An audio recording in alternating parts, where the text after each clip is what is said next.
So William has decided his grand strategy for dealing with Harry is to leave town whenever his brother visits. Brilliant, absolutely brilliant. Nothing says, "I'm a strong, confident future king," quite like announcing to the world that you'll be running away from your younger brother, like he's got cooties. It's performative cowardice at its finest, really. William seems to think this makes him look powerful and in control.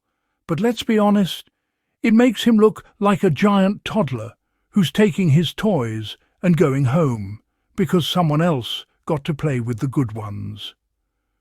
The whole "I'll leave if I have to" posturing is particularly rich because there's been zero evidence that Harry has ever tried to arrange a meeting, called William's office, or done anything beyond simply existing in London for legitimate reasons like, testifying in court or supporting wounded veterans.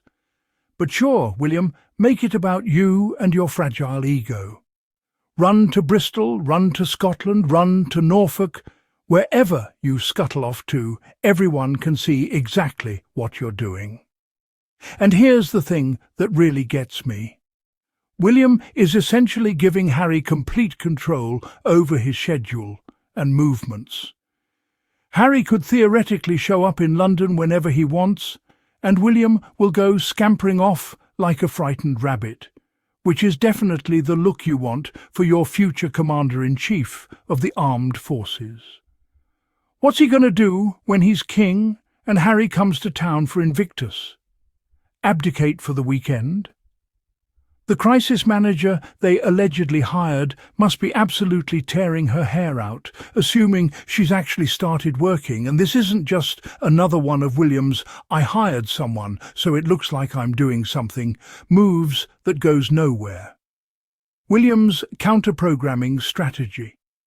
William's panic over Harry's presence in the UK has become so predictable that you could set your watch by it.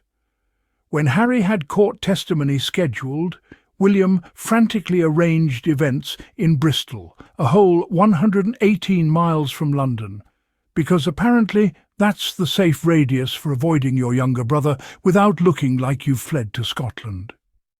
The future king's master plan is to preemptively abandon town whenever Harry dares to set foot on British soil, a strategy that screams global statesman.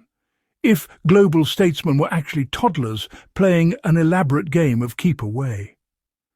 William has made it abundantly clear he refuses to be in the same room as Harry under any circumstances, which is quite the flex for someone who's supposedly moved on and never thinks about his brother anymore. Nothing says "I'm totally over this," like orchestrating your entire schedule around avoiding someone who by all accounts isn't even trying to see you. But sure, William, keep telling yourself that running away makes you look powerful, and not at all like a man-child who needs his crisis PR team to explain why the heir to the throne operates like he's dodging an ex at a house party. The Invictus Games controversy, King Charles III, is reportedly preparing to roll out the red carpet for Prince Harry and Meghan Markle this summer for the 2027 Invictus Games kick-off event in Birmingham, England, and Prince William is absolutely losing his mind over it. According to People, the Duchess of Sussex is expected to accompany her husband to the event, marking Meghan's first return to the UK in 4 years. But while Charles seems ready to welcome his son and daughter-in-law for an event honouring wounded veterans from around the world, William views the entire thing as a real threat to the monarchy and is predictably seething about Daddy not doing what he wants. Because nothing says future global statesman quite like viewing your brother's charitable work with injured service members as an existential threat to the crown. One has to wonder, does William see the veterans themselves as the threat? Or is he just terrified that Harry will show up looking competent and kingly, while William is left rage-scrolling through his phone on a scooter somewhere? Either way, The heir apparent is taking steps to protect himself, which apparently means hiring yet another crisis PR team to manage his tantrums, rather than, actually behaving like an adult who doesn't need constant crisis management. William's alleged seething rage. Prince William is absolutely seething over this, dishes an insider. He can't believe his dad is falling for the bait. As Examiner previously reported, the heir apparent, 43, has been struggling to hide his frustration with his father, 77. Officially, Team Wales is towing the line because they have no choice. It's the will of the king. But privately, there's a lot of resentment, the insider admits. It's obviously very unorthodox for him to be going against his father in any way, even behind the scenes. But William insists he has no choice.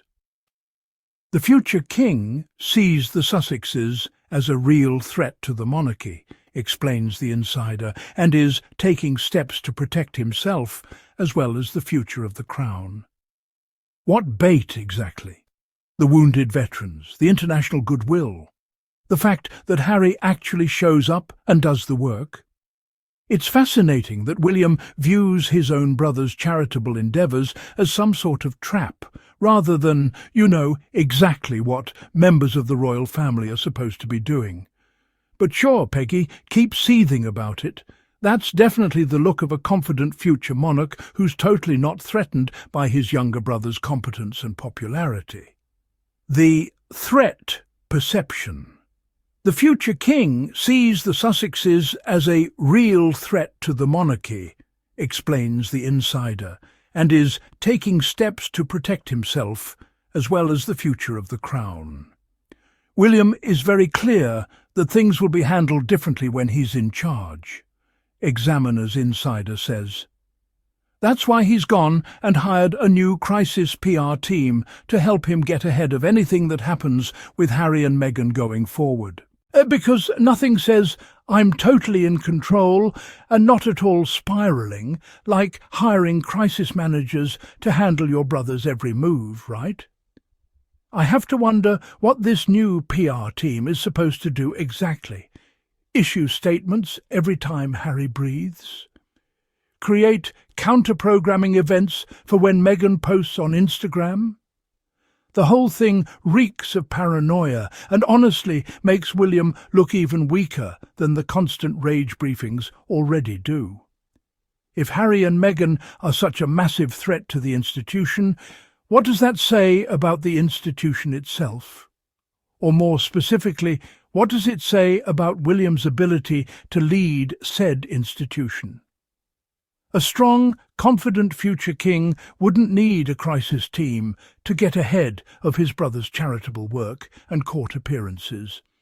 But here we are, with Peggy treating Harry like some sort of strategic opponent in a war rather than, his actual brother who just wants to live his life in California. Lack of reconciliation. While King Charles is reportedly ready to reconcile with his son, William has seemingly closed the door on Harry. He says there's no chance of any sort of peace between him and his brother, now or ever, the insider declares. So William is making grand pronouncements about eternal estrangement while his father is apparently willing to move forward. How very mature and kingly of him. It's interesting that we've heard nothing, absolutely nothing, from Harry's side about attempting to contact William or coordinate any kind of meeting. No stories about Harry reached out to his brother or Harry's team contacted Kensington Palace. Nothing. Which makes William's dramatic declarations about refusing reconciliation seem even more ridiculous. You can't slam a door that no one is trying to open, Scooter.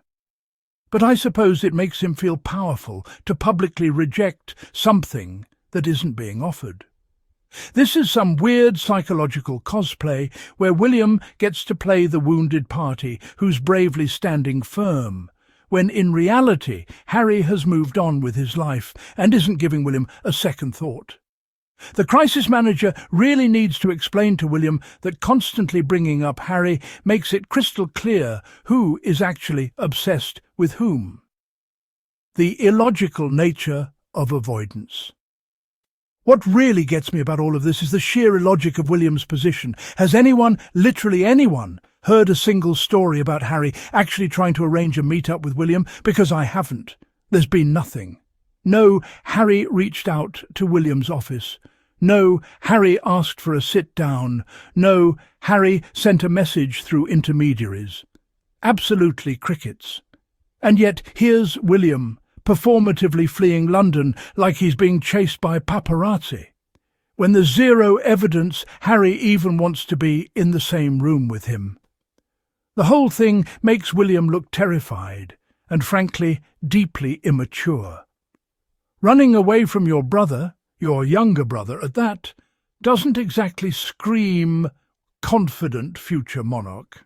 It screams emotional toddler who never learned to regulate his feelings. And that's not great when you're supposed to be a global statesman representing millions of people. The more William runs, the more he undermines whatever credibility he has left as the heir to the throne. A future king who can't handle being within 30 miles of his own sibling? That's not strength, that's pathetic. Public perception and leadership concerns. But here's the thing that William and his crisis PR team don't seem to grasp. This whole strategy makes William look petulant and weak, not strong and in control. It completely contradicts the image he's supposedly cultivating of a dignified future monarch who is calm, collected, and above the fray. Instead, we're getting story after story about how he's seething and planning escape routes like a teenager avoiding an ex at a party. How is that regal? How is that leadership? The man is literally announcing to the world that he can't handle being in the same city as his younger brother. That's not the flex he thinks it is. And the truly embarrassing part? This is all playing out on the world stage, where other heads of state and royal families are watching.